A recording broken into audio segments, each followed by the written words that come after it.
भूतिया होटल की कहानी।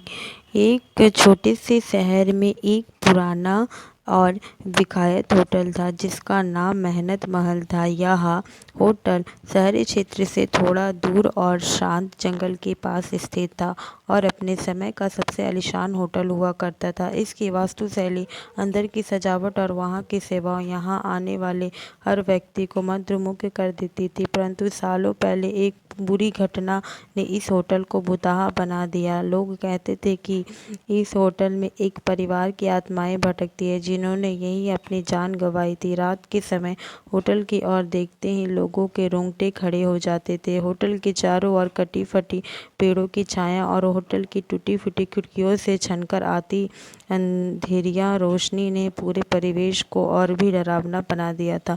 लोग मानते थे कि उस बुरी रात के बाद से ही वहाँ की आत्माओं का भटकना शुरू हुआ था।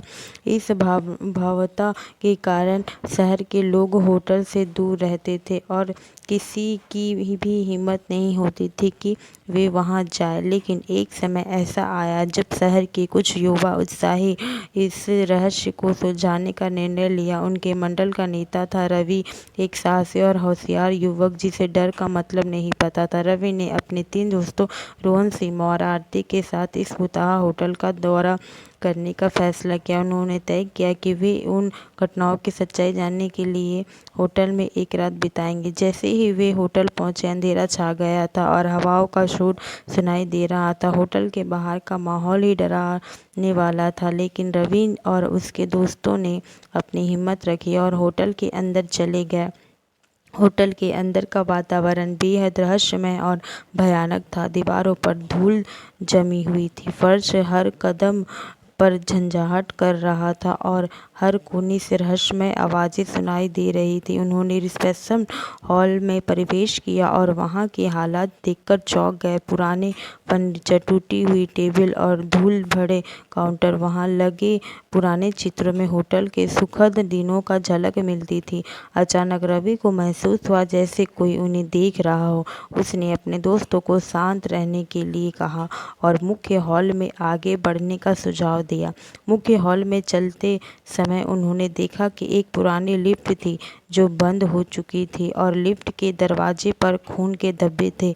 दीवारों पर लगे चित्रों में होटल के स्वर्णिम दिनों की यादें ताज़ा हो रही थी जब यह जगह जीवन और हंसी खुशी से भरपूर थी। लेकिन अब यह केवल भूतों की कहानियां और डरावनी घटनाओं का केंद्र बन चुका था। अचानक से किसी ने एक ठंडी हवा का झटका महसूस किया और उन्हें एक परछाई दिखी। यह भूत की परछाई थी। भूत की आवाज़ में डरावनी ध्वनि थी, तुम लोग यहाँ क्यों आए हो? यह स्थान शापित है। रवि ने हिम्मत से कहा, हम यहाँ सच्चाई जानने और तुम्हारी आत्माओं को शांति दिलाने आए हैं। तुम कौन हो और तुम्हारी आत्माओं को शांति क्यों नहीं मिल रही है? भूत ने भारी आवाज़ में कहा, मैं इस होटल का मालिक था। मैंने और मेरे परिवार ने यकीन किया कि हम यहाँ हमेशा सुरक्षित रहेंगे, लेकिन एक रात कुछ डाकू आए और हम सबको मार डाला। हमारी आत्माएं तब से लेकर अब तक भटक रही है। हमें न्याय चाहिए। रवि ने वादा किया कि वह इस घटना का पर्दाफाश करेगा और उनके न्याय दिलाएगा। अगले दिन उन चारों दोस्तों ने शहर के लोगों की पूरी सच्चाई बताई। पुलिस को साबित किया।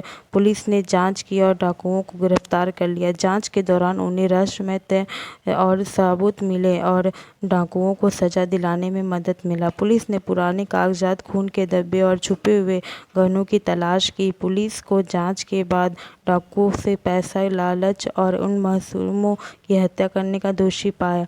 तब जाकर उनकी आत्मा को शांति मिली।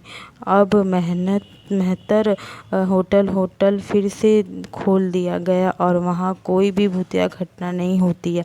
होटल की पुरानी शान धीरे धीरे लौट आई। फिर से वहाँ आने लगे। रवि और उसके दोस्तों की बहादुरी की हर जगह सराहना और शहर के लोग अब होटल को देखकर डरने नहीं लगे थे। उनकी जिंदा के रूप में शहर की प्रसिद्ध हो गई। मेहनत महल अब केवल एक आलीशान होटल बल्कि एक ऐतिहासिक स्थल भी बन गया था। लोग इससे होटल की भूतिया कहानी को सुनने के रवि दोस्तों की बहादुरी को सराहते। उन चारों दोस्तों का ऐसा मानना था कि उन्होंने न केवल एक रहस्य सुलझाया बल्कि एक परिवार को न्याय दिलाकर उनकी आत्माओं को हमेशा के लिए मुक्त